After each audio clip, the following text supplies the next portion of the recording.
Life puts a lot of pressure on us, but sometimes our own self-induced pressure is a lot higher. Let me share an analogy that I heard just last night. When there are a lot of pebbles and rocks on a dirt road, a strong, comfortable shoe will allow you to walk over those pebbles with no problems.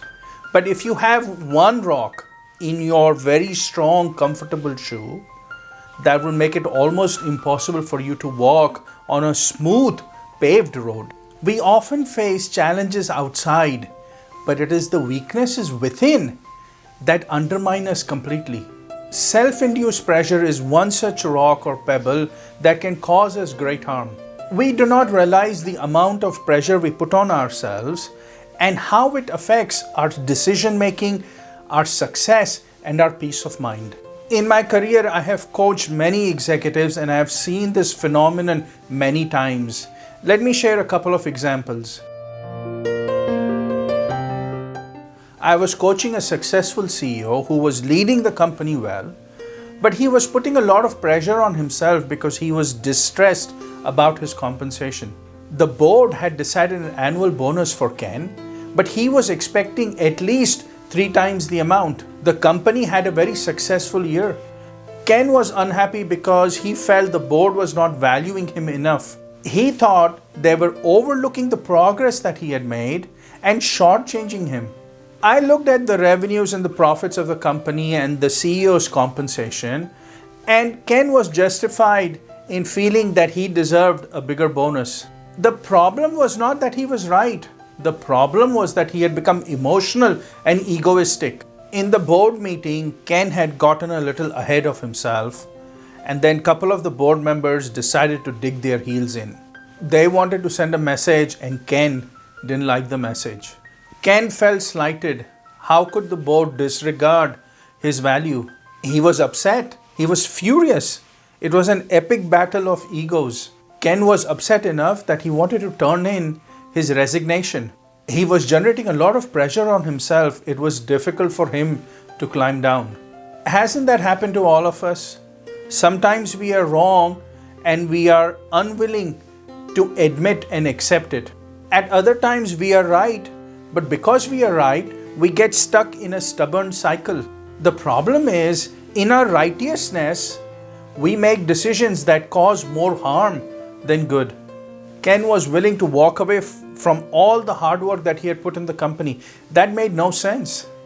Watch yourself, build a little self-awareness. It is important to understand the situation. Recognize if you're making the situation more difficult for yourself. Watch if your ego won't let you accept a compromise or a solution that is less than what you want. So many times we let our ego get the better of us. Our mind can be our biggest friend or our worst enemy. You might be wondering what happened to Ken. Well, after a lot of conversations, I walked Ken back from the edge of the precipice. He realized in his anger he was about to make a big mistake. He took the bonus they gave and decided to wait for the right time. 7 months later, he got an opportunity. With a calmer, less emotional mind and a more amenable board, he renegotiated the bonus scheme that would compensate him more according to his expectations. Become self-aware. Learn to manage your mind. That way, you'll be far more successful. And yes, seek an executive coach if you need help in calming your mind. Self-induced pressure can destroy our peace of mind and even our relationships. Aaron was the CEO of a small real estate company. He wanted to grow his company aggressively, so he increased his investments significantly. However, the next year the financial crisis hit. Aaron's investments were never at risk, but the rate of return was not going to be anything close to what he had projected. This bothered him to no end. He became irritable and short with the staff. He blamed his team for not stopping him, but the fact was he was the one who was making all the decisions. He began to question his timing and judgment. That was not all. It started affecting his relationship at home. It was a big problem. Aaron was unhappy about the financial crisis. He was caught in this cycle of could have and should haves. He thought to himself and he tortured himself. Only if he had waited a year, he could have picked up those properties at a far lower price. There is no end to that thinking. Aaron put so much pressure on himself, he was risking his relationships at work and at home. Aaron had to realize that life doesn't go according to plan. He was smart enough, he was disciplined enough where he did not take undue risk. His company was never at risk. That was not the problem. The problem was his own expectations. He had fantasized about how the investments would fare, and they were not performing anywhere close to his vision. It was eating him on the inside. Finally, Aaron realized he really needed to step back. It took some effort, but he realized he needed to step back. He had to accept the situation, live with his investments, and wait for the economy to pick back up. Which it did, and the company did fine. All his complaining and regret was just a huge waste of time. All it did was torture him. We all need to learn what our mind can do to us. If we do not manage our mind, we can lose a lot more than we originally lost. We must watch for self-induced pressure.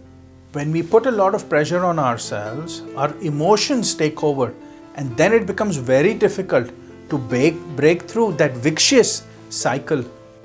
Generating or creating pressure on yourself can have major repercussions. We could lose a lot more if we are not careful. We can take actions and decisions that can be really harmful. The biggest damage we do to ourselves is to lose our peace of mind. We can have a great life, we can be very successful, but if we do not manage how much pressure we put on ourselves, then we can compromise our state of mind. Your peace of mind is your most valuable asset. If you let self-induced pressure steal your peace of mind, that is a huge mistake.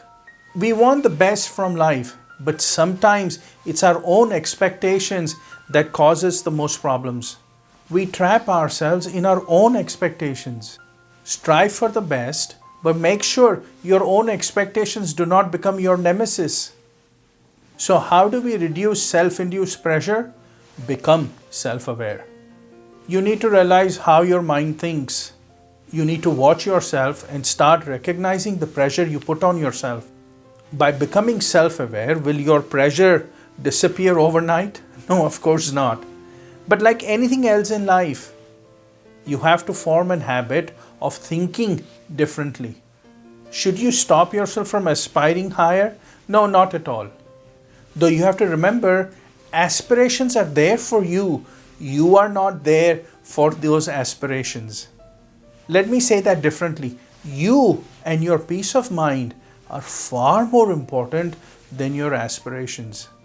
Aspire, but do not let your aspirations become such a burden on you that they debilitate you. Be vigilant. Be the boss of your own aspirations and expectations.